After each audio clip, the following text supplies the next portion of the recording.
Banlieue d'Addis Abeba, la capitale de l'Éthiopie. Pour les salariés de cette toute nouvelle usine, l'arrivée au travail commence toujours par un cours de discipline plutôt musclé. Ne perdez pas votre temps, dépêchez-vous. Avancez un peu, faites une ligne droite. Ici, surprise, les patrons sont chinois et ils imposent leur méthode.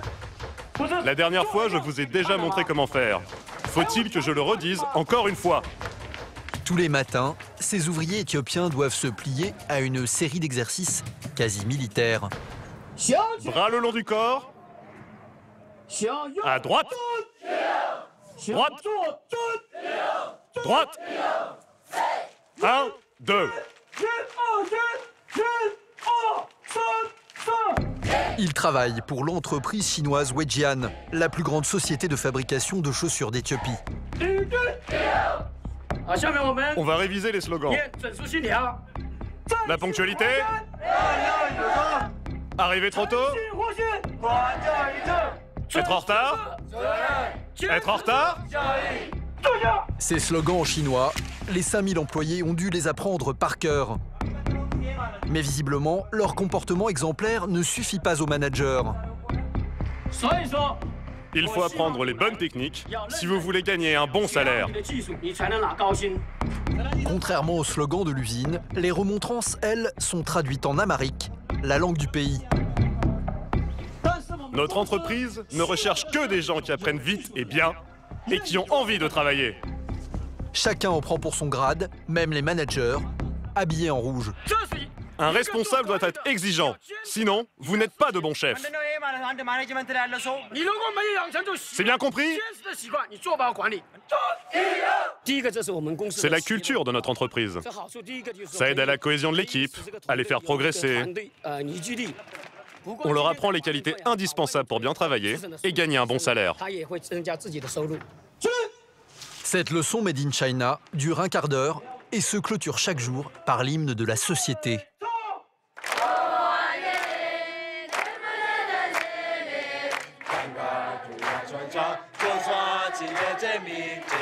Des entreprises chinoises comme celle-ci, aujourd'hui, à Addis Abeba, il en existe des dizaines.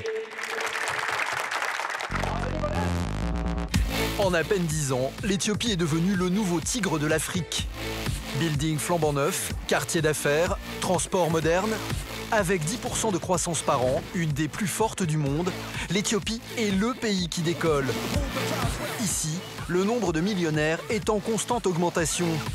Aujourd'hui, le pays attire les investisseurs étrangers, séduits par ses terrains à bas prix et sa main-d'œuvre incroyablement bon marché. Ici, c'est beaucoup moins cher qu'en Chine. Résultat, les projets les plus fous sortent de terre, comme ces hectares de vignobles plantés par un Français au milieu de zones désertiques. Il y a 10 ans, personne ne voulait venir parce qu'on disait que ce pays était trop pauvre. Aujourd'hui, c'est en train de s'enclencher. L'Éthiopie, c'est aussi le nouveau vivier des top modèles. À l'image de la star Lia Kebede, des milliers de jeunes filles rêvent d'une carrière de mannequin. La beauté éthiopienne, c'est la fusion entre des traits très fins et une belle peau ambrée. L'autre atout de ce pays à majorité chrétienne, ce sont ses paysages à couper le souffle. Plus de 900 000 touristes sont attirés chaque année par ces décors uniques au monde, comme ce lac acide ou ces églises du XIIIe siècle. Et il y en a pour tous les styles, du confort des grands hôtels au tourisme de l'extrême, dans des zones dangereuses, sous haute surveillance. C'est une Kalachnikov pour vous protéger. On ne sait jamais. C'est sauvage. Je n'aurais jamais imaginé être aussi proche des hyènes. En 2015, le pays a été élu meilleure destination touristique de la planète. Pourtant, l'Éthiopie est entourée de voisins hostiles. Des pays marqués par des guerres à répétition, des années de famine et de sécheresse. Comment expliquer le miracle éthiopien? Que cache-t-il vraiment? Enquête sur le nouveau géant du continent africain.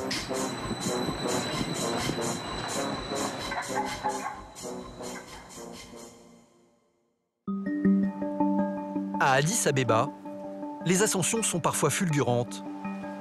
En 15 ans, cette ville est devenue une terre d'opportunités où l'on peut faire fortune en partant de rien. C'est le cas de Tadiwos Belete, 53 ans. Cet ancien coiffeur pèse aujourd'hui plusieurs centaines de millions de dollars. L'homme est fier de sa réussite et de son pays. Regardez le développement. Je veux que vous voyez ça. Il y a au moins 50 buildings en construction ici. Là, il y en a un. Là, un autre. Ici, encore un autre. C'est une époque incroyable pour l'Éthiopie. En quelques années, Tadiwos a vu sa ville se transformer en une gigantesque métropole.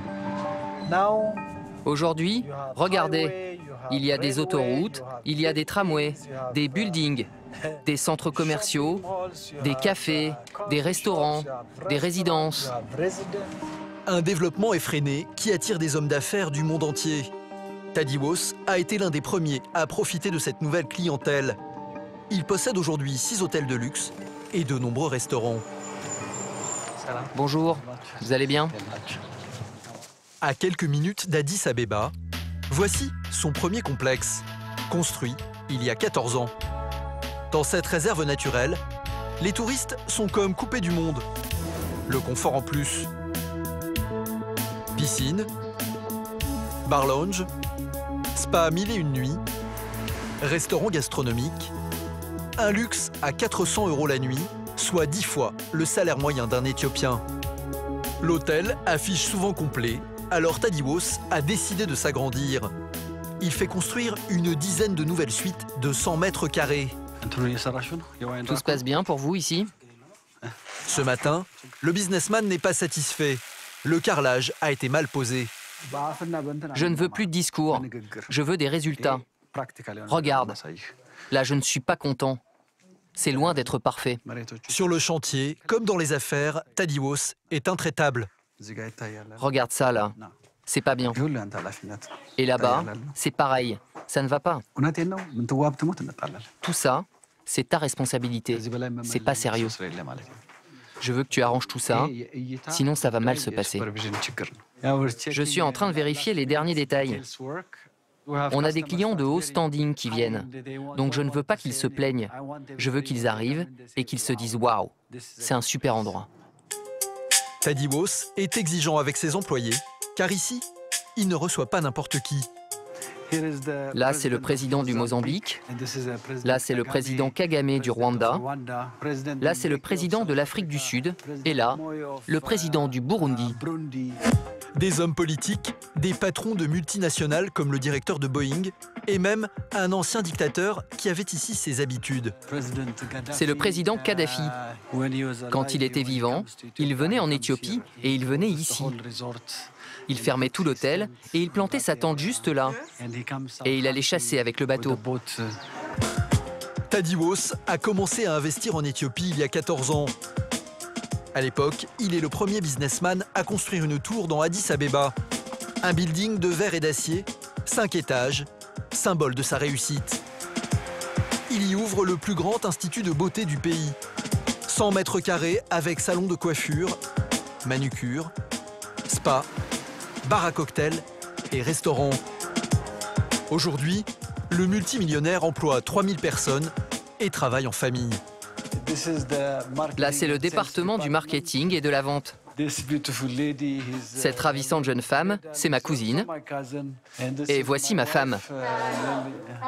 C'est important pour vous de travailler en famille? Oui, absolument. Car toutes les entreprises familiales ont du succès, partout dans le monde. Son succès, le businessman le doit surtout à son audace et à sa grande confiance en lui. Dans son bureau, un portrait à son effigie, offert par un artiste jamaïcain. Tout cela parle de moi. Il y a le nom de ma mère, le nom de mon père. Même ma moustache parle de mon travail, de ce que je suis. C'est écrit. Il est exemplaire, fort, cultivé. Là, c'est marqué que je suis parti à 16 ans, comme réfugié au Soudan. Toute mon histoire est racontée ici. L'histoire de Tadiwos Belete est digne d'un roman. À 16 ans, il fuit la dictature communiste éthiopienne et se réfugie au Soudan. Il y travaille dans une ferme pour 2 $ par mois. À 18 ans, grâce à une bourse d'études financée par l'Église, il part aux États-Unis. Chicago, puis Boston. À 27 ans, il ouvre un salon de coiffure, puis devient le premier noir de la ville à être propriétaire d'un spa. Il se marie, fonde une famille et fait des économies. Mais plutôt que de rester aux États-Unis, Tadeusz va avoir une bonne idée.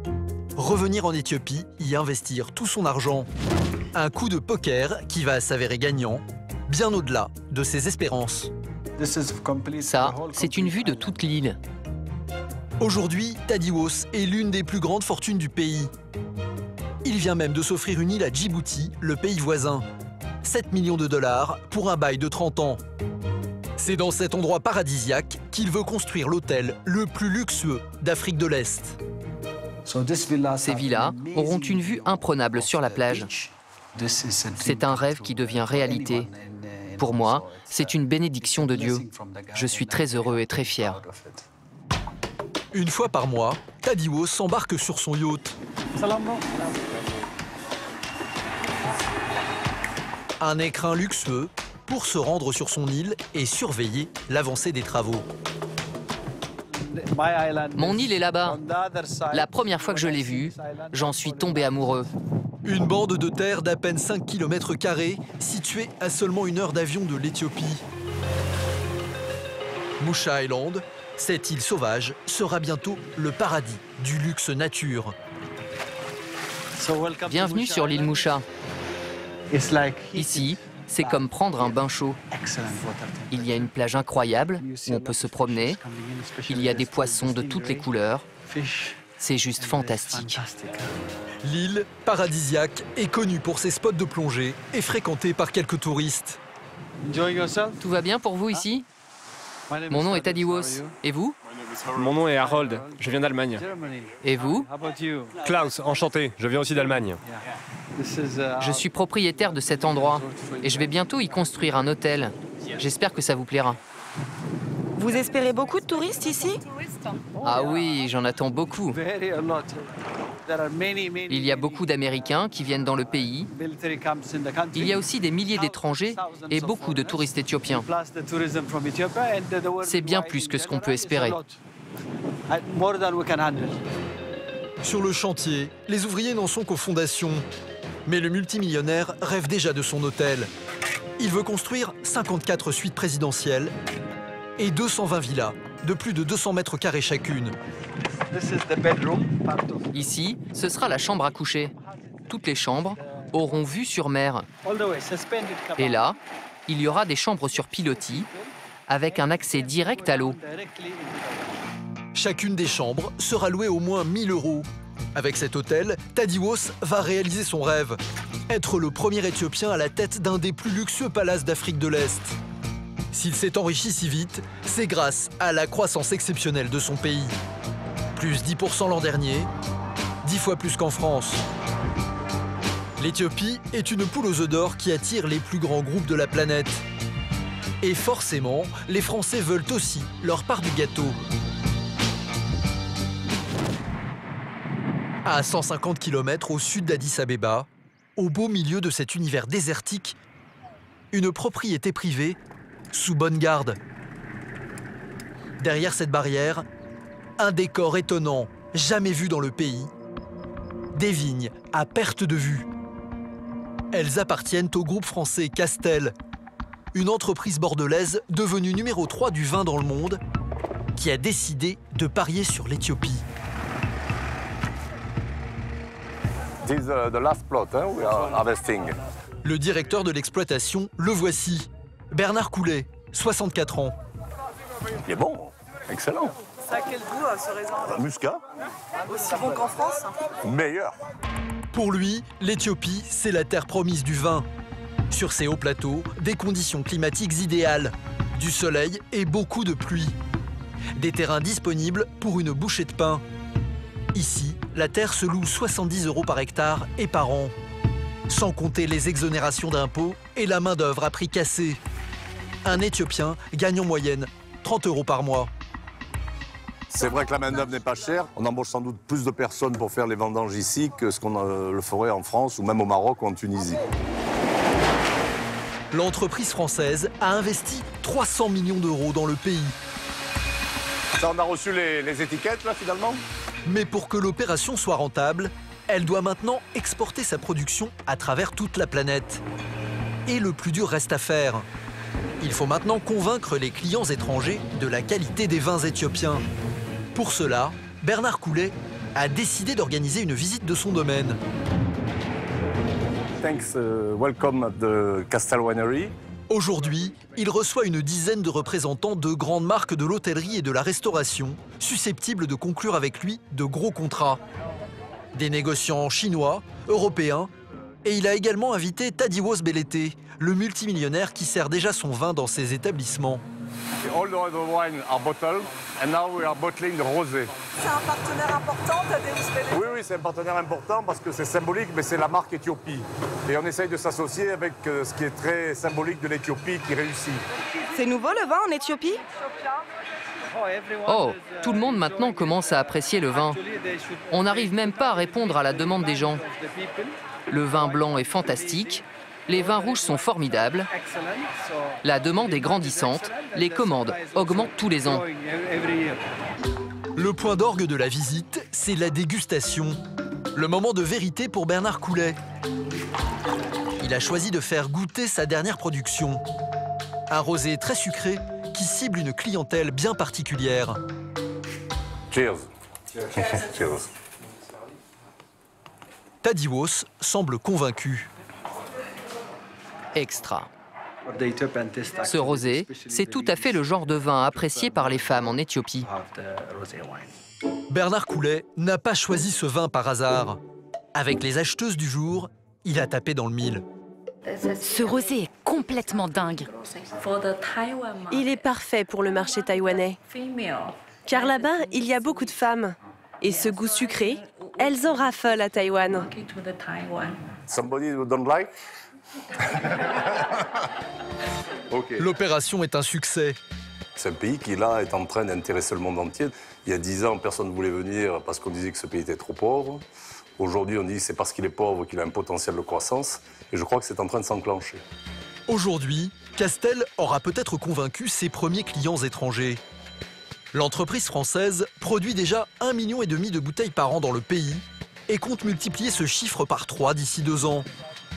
L'Éthiopie, une mine d'or pour les entrepreneurs qui veulent produire à bas prix, à tel point que même les sociétés chinoises délocalisent ici. Tous les matins, dès 7 h, à Addis Abeba, c'est l'effervescence. En 30 ans, la population de la capitale a triplé. 3 millions d'Éthiopiens vivent aujourd'hui dans cette grande métropole. Une véritable ruche où l'on se presse pour aller travailler. Et alors que la plupart sont encore dans les transports, chez Wajian, le plus gros fabricant de chaussures d'Éthiopie, les salariés sont à pied d'œuvre. Discipline, rentabilité, sur les murs, les pancartes donnent le ton. L'entreprise n'est implantée ici que depuis 4 ans et elle produit déjà 2 millions de paires de chaussures par an. Des modèles pour femmes, bon marché, à destination de l'Europe et des États-Unis.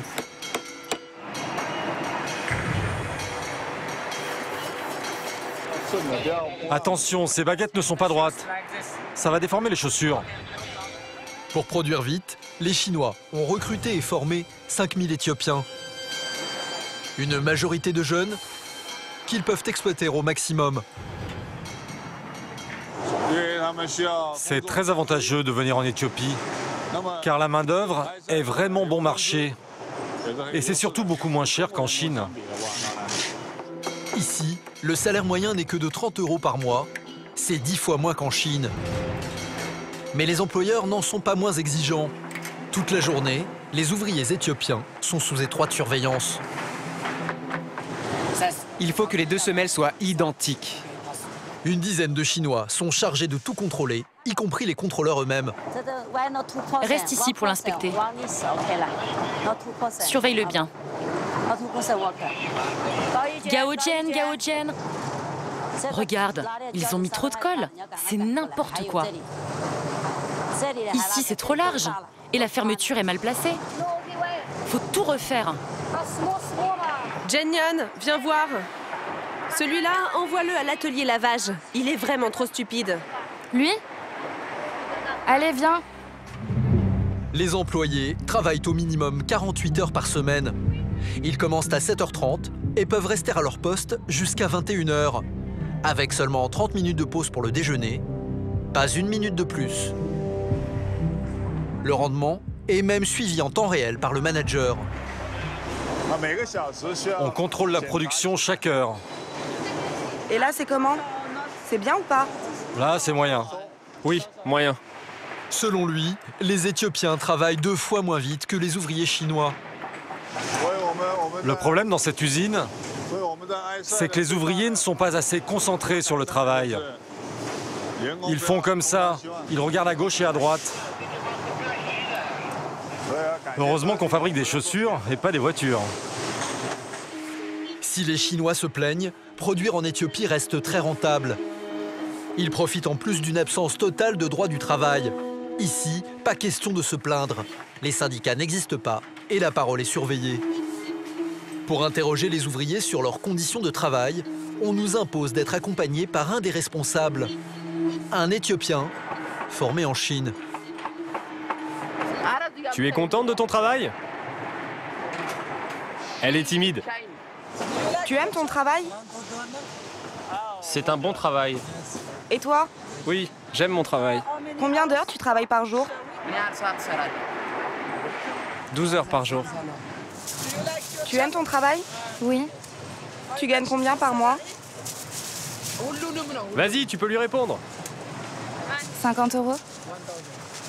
Et ça te va? Ça va.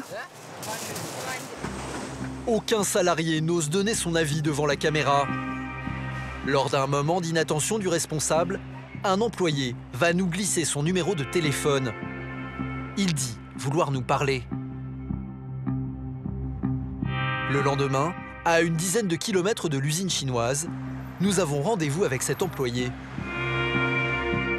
Il ne veut pas que nous filmions sa maison et souhaite rester anonyme car il craint d'être renvoyé.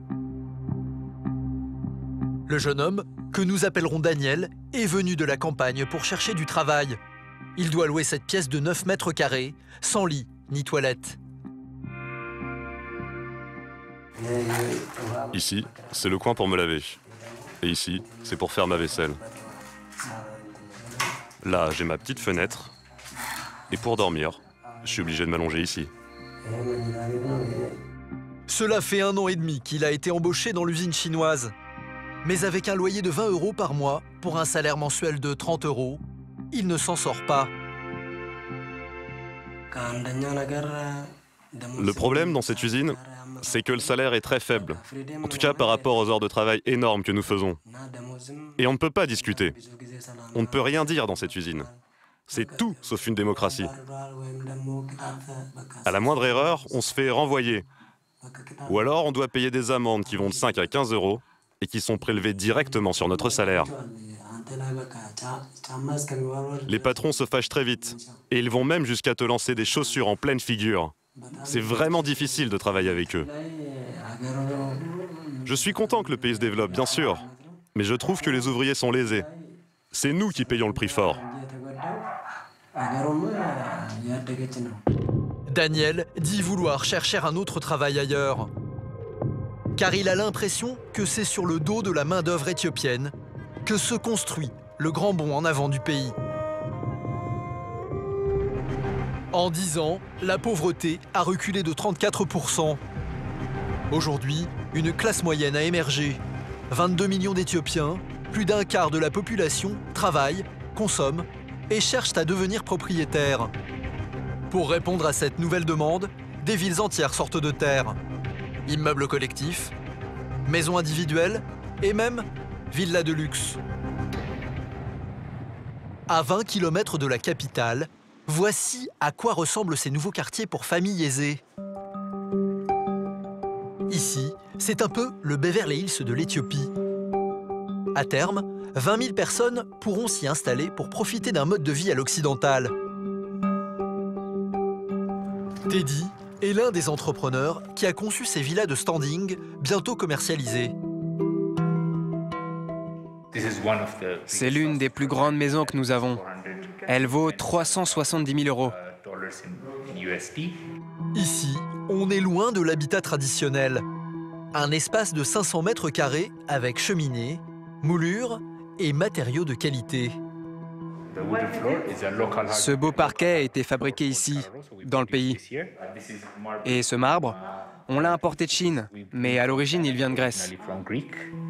Au rez-de-chaussée, le salon et ses 2 cuisines. Il y a 2 cuisines, une cuisine moderne et une cuisine locale, éthiopienne. On est à la croisée des 2 cultures. Cette cuisine moderne est faite pour cuisiner des plats américains, pour le mode de vie américain. Et là-bas, la 2e cuisine, on l'utilise pour faire des plats traditionnels éthiopiens, très épicés. À l'étage, 3 chambres, dont une suite parentale de 40 mètres carrés. Ça, c'est la grande chambre. Toutes les grandes chambres ont leur dressing et bien sûr leur salle de bain. Là, il y a un jacuzzi et ici un hammam, dans lequel un espace est prévu pour une télévision et un téléphone en cas de besoin. Et enfin ici, c'est le dressing. 18 mètres carrés, c'est une bonne taille. C'est ce qu'il faut. 18 mètres carrés, 2 fois la surface de l'appartement de Daniel, l'employé de l'usine de chaussures chinoise. Il y a encore 10 ans, s'offrir un tel luxe en Éthiopie était inimaginable. Pourtant aujourd'hui, Teddy croule sous les demandes. On a déjà vendu 980 maisons, et tout ça sans faire de publicité, dans les journaux ou ailleurs. Donc comme vous le voyez, c'est vraiment un marché porteur. La majorité de ses propriétaires travaillent pour des groupes étrangers ou ont monté leur propre société et surfent sur la croissance du pays. S'en sortir, faire fortune, c'est le rêve de millions de jeunes Éthiopiens. Pour y arriver, de plus en plus de jeunes femmes misent sur un secteur en plein essor, le mannequinat. L'Éthiopie est devenue un vivier de top modèles pour les marques du monde entier. Ce soir-là, dans un hôtel d'Addis Abeba, un fashion show réunit le petit monde de la mode. Sarah Mohamed est une ancienne modèle qui travaillait à Paris il y a 10 ans. Aujourd'hui, elle a sa propre agence de mannequins. Elle s'est donnée pour mission de promouvoir la beauté éthiopienne dans le monde entier. C'est un événement très important qui me permet de repérer de nouveaux mannequins. S'il vous plaît, accueillez la designeuse Merar Bloguetta. Sarah est une dénicheuse de talent. Pour de prochains défilés, elle doit recruter une vingtaine de mannequins et peut-être, pourquoi pas, la star de demain.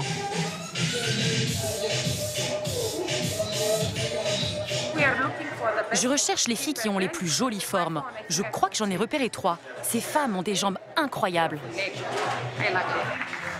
Mais pour trouver la perle rare, Sarah ne se contente pas de courir les défilés. Elle organise aussi des castings. Alors, numéro 25, 26... Ce jour-là, elle a convoqué dans son agence une 50aine de filles. La plupart sont issues de milieux modestes et ont des rêves plein la tête.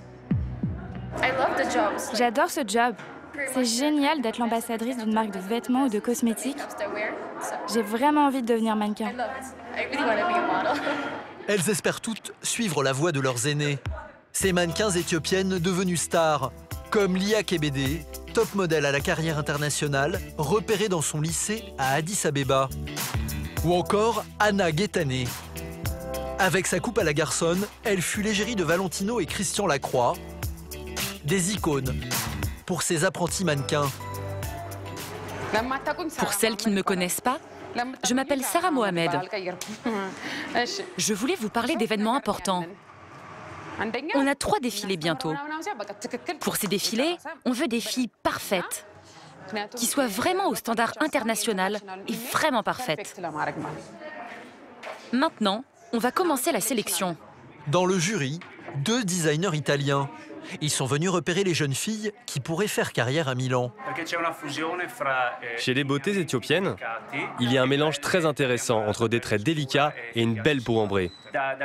Depuis les années 80, avec l'avènement de Naomi Campbell, les styles de beauté noire plaisent vraiment beaucoup en Italie. Sarah recherche des physiques très précis. Elle a besoin de modèles pour un défilé au Ghana. Il lui faut des silhouettes généreuses. Comme vous pouvez le voir, elle a vraiment un type de visage africain. Vous voyez la ligne de son cou? Elle est très longue. Et derrière, elle a de belles hanches, très épanouies. C'est parfait pour un défilé de mode au Ghana. Pour son autre défilé en Éthiopie, elle préfère le physique de cette jeune fille. Vous voyez celle-ci? Elle est très mince. Elle a un dos étroit et son visage est typiquement éthiopien. Des petits yeux avec une grande et une très belle bouche. Tiens-toi droite, s'il te plaît. L'ancienne mannequin est attentive à chaque détail. Il va vraiment falloir corriger sa posture. Tes chaussures, ça ne va pas du tout. Mets ta main sur la hanche. Et toi, là, marche lentement. Ne saute pas comme ça. À la fin du casting, Sarah retient 12 jeunes filles, mais elle n'est pas complètement satisfaite. Les futurs mannequins vont devoir travailler. 2, 3, toi, viens. Et 4. Toi, tu as un visage aussi beau qu'un diamant. Mais quand tu baisses la tête, on ne voit pas ton magnifique cou. Il faut que tu relèves la tête pour qu'on puisse le voir. Toi, tu as peur. Ça se voit. Très peur. Pourtant, tu as le corps parfait. Tu es la plus jolie. Toi. Tu dois faire beaucoup de sport. Parce que si tu prends trop de poids, ça va déborder de partout. Et ça va devenir ridicule. Vous avez trouvé tous vos mannequins? Oui, je crois. À 75%, je dirais. De son côté, Claudio a repéré une jeune fille qui pourrait, selon lui, défiler en Italie. Le problème, c'est sa façon de se tenir. Mais elle a vraiment un beau corps et un très beau visage. Pour moi, c'est la meilleure du groupe. Elle me plaît vraiment beaucoup. En Éthiopie, il n'est pas simple de trouver des candidates au mannequinat. Le poids de la religion chrétienne est très fort et les familles réticentes. Les familles ne veulent pas que leurs filles sortent tard le soir, après 22 ou 23 heures. Elles disent que ce n'est pas bien, ce n'est pas correct. Ce genre de choses, vous voyez? Et puis en plus, si elles vont dans la rue avec cette tenue, elles vont être insultées, évidemment. Parce que vous voyez, là c'est décolleté, là c'est ouvert. Les gens diront: on est éthiopiens, il faut respecter notre culture, on est pudique. Donc si elles vont comme ça dans la rue, on va leur jeter des pierres. C'est comme ça ici. Des interdits qui n'empêchent pas le développement du secteur, car les mannequins éthiopiennes sont recherchés partout dans le monde. Mais l'Éthiopie n'attire pas que les professionnels de la mode. Depuis une dizaine d'années, le pays cherche à promouvoir ses paysages les plus hostiles. Synonymes de désert, de famine, de sécheresse, ces immenses étendues sont aujourd'hui le terrain de jeu des tour operators. L'an dernier, 900 000 touristes sont venus découvrir ces paysages hors du commun. Un décor d'une variété et d'une richesse inestimables, avec des monuments classés au patrimoine mondial de l'UNESCO, comme ces incroyables églises du XIIIe siècle creusées dans la roche. Un héritage unique au monde qui raconte l'histoire d'un des plus vieux pays chrétiens de la planète.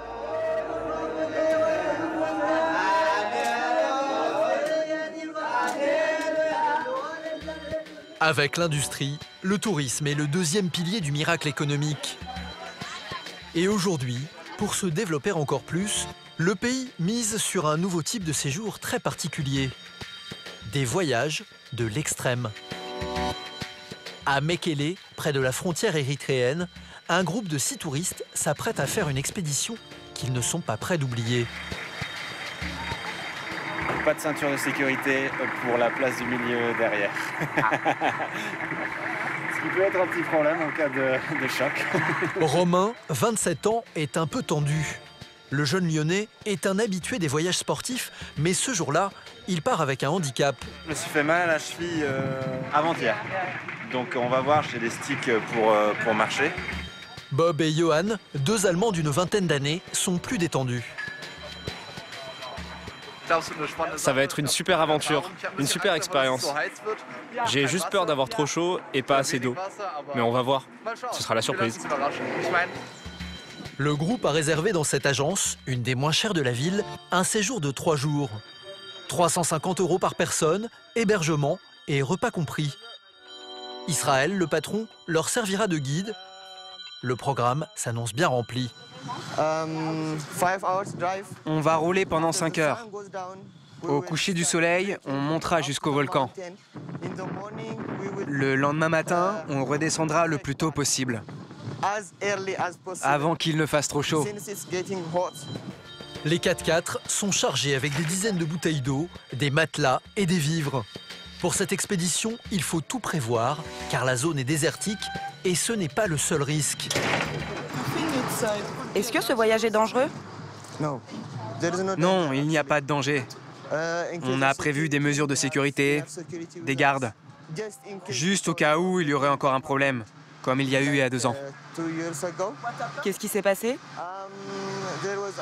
Il y a quelques touristes qui se sont fait kidnapper. C'était des Allemands. Lors de cette expédition, il y a 5 ans, 5 touristes européens avaient été tués près de la frontière érythréenne. Un pays avec lequel les relations sont très tendues depuis de nombreuses décennies. Première étape de cette expédition, le volcan Erta-Ale, toujours en activité. Pour y parvenir, le groupe va parcourir 200 km dans le désert du Danakil, réputé le plus chaud de la planète.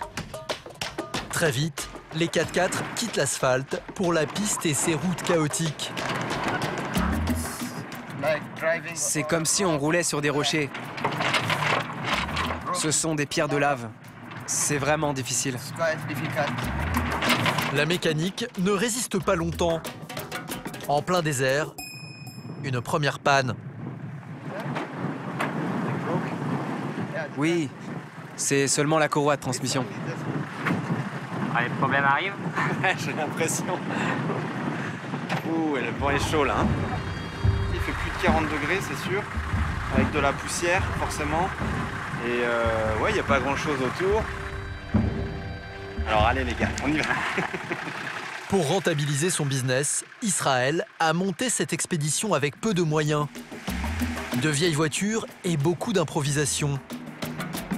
Au total, il faudra plus de 9 heures et 3 pannes pour parcourir les 200 km.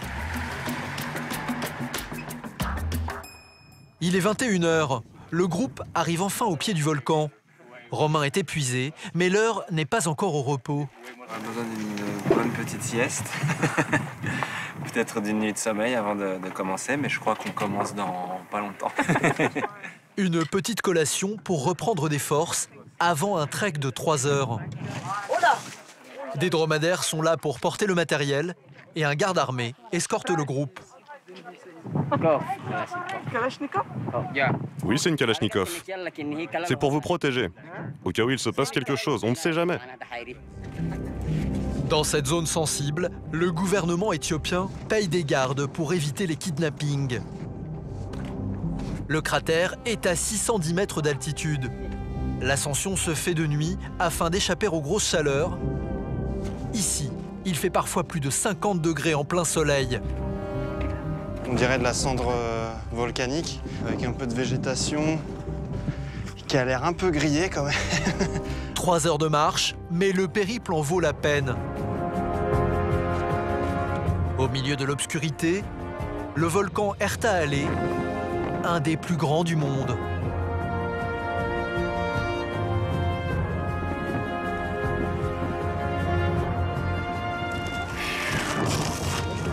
Regarde ça! Putain! C'est incandescent, c'est impressionnant.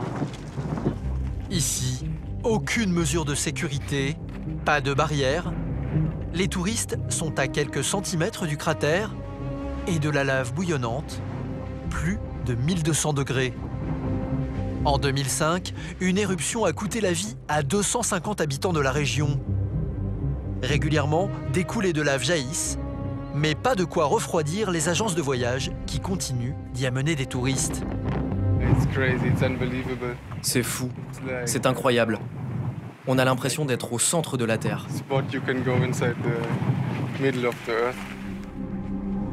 De l'adrénaline, c'est ce que les touristes viennent chercher en Éthiopie. Alors pour leur offrir le grand frisson et gagner quelques euros, de plus en plus de locaux n'hésitent pas à risquer leur vie. Dans cette province désertique, à l'est de l'Éthiopie, tous les soirs, avec sa brouette chargée, ce paysan part à la rencontre d'étranges visiteurs. J'arrive. Allez, allez. Par ici, mes bébés.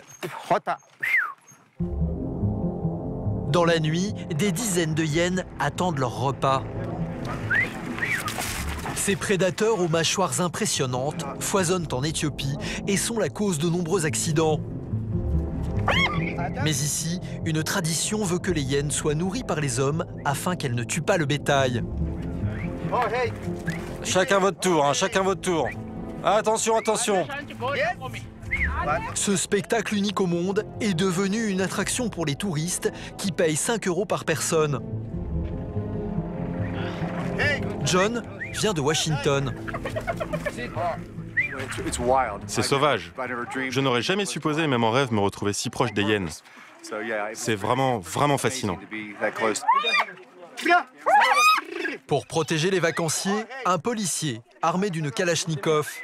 Il dit n'avoir jamais eu à s'en servir. Youssouf, le dompteur, s'est fait mordre par une hyène à l'âge de 2 ans. Depuis, il a décidé de les apprivoiser. Petit à petit, ces hyènes sont devenues des animaux domestiques. Je les côtoie depuis qu'elles sont bébés. Je les considère maintenant comme mes propres enfants. Grâce à son spectacle, Youssouf gagne 200 €. Cette fois, le salaire moyen éthiopien en une seule soirée. Le lendemain, après une nuit très courte, les touristes ont repris leur périple de l'extrême. Le guide veut montrer au groupe une curiosité. Un site unique au monde, très difficile d'accès, tant la chaleur est suffocante. 30 minutes de marche, sous 50 degrés, mais au bout... Oh! Waouh! Waouh! C'est incroyable! Das sieht wahnsinnig aus. Devant eux, le Dalol, un volcan acide parsemé de minéraux multicolores, de geysers, mais aussi de montagnes de soufre et de vasques d'acide. L'endroit le plus inhospitalier et le plus chaud de la planète. C'est très dangereux, car il fait très très chaud. Et il y a des gaz d'acide sulfurique qui viennent du sol. Donc ici, il ne faut pas rester plus de 20 minutes. Dioxyde de soufre toxique, chaleur étouffante. Avec cette visite, le groupe de touristes est mis à rude épreuve. Romain, le Français, accuse le coup. Il faut être un voyageur qui a l'habitude des conditions difficiles, des conditions d'hygiène difficiles, des problèmes. C'est une région au climat très hostile. Et je m'y attendais un peu, mais peut-être pas autant. Mais pas le temps de souffler. Il faut reprendre la route pour admirer une autre curiosité. Après 1 heure de 4x4, changement radical de décor avec ce lac salé de 100 km². C'est la première fois que je vois un lac salé, ouais. C'est assez impressionnant. Au-delà du paysage, cette visite leur permet de découvrir l'autre visage de l'Éthiopie. Les conditions de vie extrêmement difficiles de la population. Dans cette région très pauvre, les habitants vivent essentiellement du commerce du sel. En plein soleil, au milieu de cette carrière, une dizaine d'hommes accroupis travaillent 8 heures par jour. Ils taillent des blocs de sel pour les vendre aux caravaniers, sous une chaleur de 45 degrés. Ces hommes sont de l'ethnie Afar. Ils travaillent comme ça, en utilisant des outils traditionnels. Il n'y a pas une seule machine ou outil moderne. Regarde le procédé. Ils frappent le sol, puis ils séparent les blocs de sel comme ça. Tu veux essayer?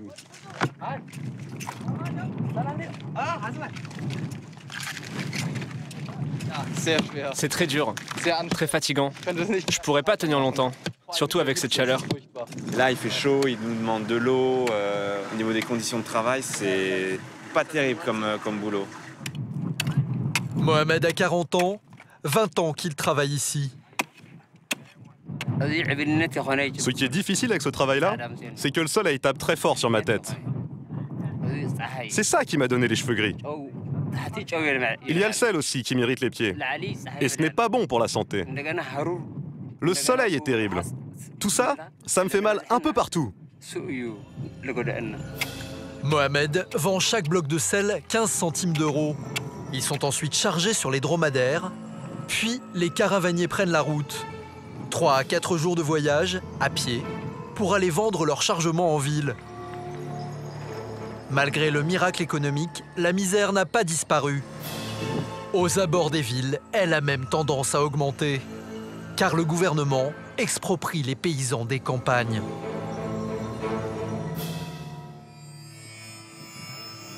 En Éthiopie, 80% de la population vit de l'élevage ou des cultures de café et de céréales. Mais ces derniers mois, au nom du développement économique, l'État confisque les terres des agriculteurs pour les revendre aux entreprises étrangères et y construire de gigantesques complexes industriels. Dépossédés de leurs biens, les paysans se retrouvent démunis, sans ressources. L'hiver dernier, ils se sont révoltés. Ils s'opposaient à un projet d'agrandissement de la capitale qui empiétait sur leur terrain. La police a ouvert le feu. Bilan, 400 morts selon l'ONG Human Rights Watch. Depuis, la révolte ne cesse de prendre de l'ampleur.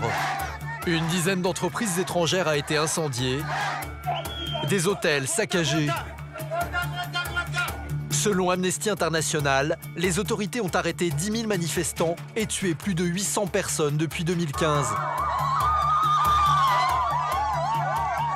Une situation politique tendue qui pourrait menacer le miracle économique.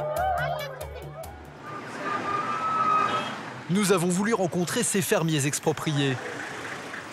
On peut aller à l'intérieur? Ce père de famille possédait 150 hectares de terre sur lesquels il cultivait céréales et légumes. Il refuse de témoigner à visage découvert car il craint d'être arrêté et mis en prison. Mandaté par le gouvernement, la police locale lui a tout pris. En fait, ils nous ont harcelés pendant 4 mois.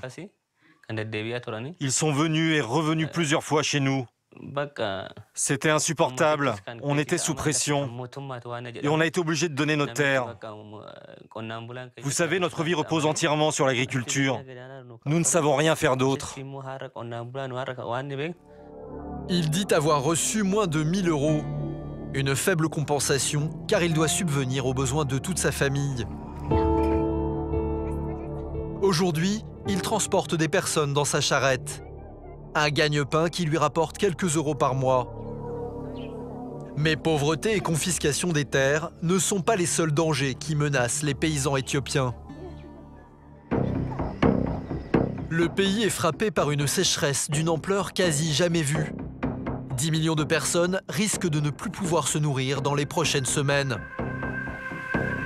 30 ans après la famine qui a mis l'Éthiopie à la une de l'actualité, ce fléau n'a toujours pas disparu. La survie d'une partie de la population à l'est et au nord du pays dépend aujourd'hui de l'aide humanitaire internationale. Résultat, de plus en plus de paysans migrent pour trouver du travail dans les usines flambant neuves. Ils viennent grossir les rangs des déshérités qui affluent dans la capitale. Aujourd'hui, un Éthiopien sur 3 vit avec moins d'1,5 $ par jour. Dans les rues, des vieillards, des femmes, des enfants qui mendient. S'il te plaît, achète-moi des mouchoirs. D'autres se shootent à la colle. Oh, oh, oh. Non, non, non, non, non, non. Une réalité à 1000 lieues de l'image idyllique que les autorités souhaitent diffuser. Lève-toi. C'est l'heure du petit déjeuner. Éteins la caméra. Pour avoir tenté de filmer ses enfants, notre tournage sera interrompu par la police et nous serons menacés d'expulsion. En Éthiopie, la presse est sous surveillance. Le gouvernement préfère sans doute mettre en avant l'Éthiopie conquérante, celle qui réussit, celle qui fait venir les capitaux étrangers dans le pays.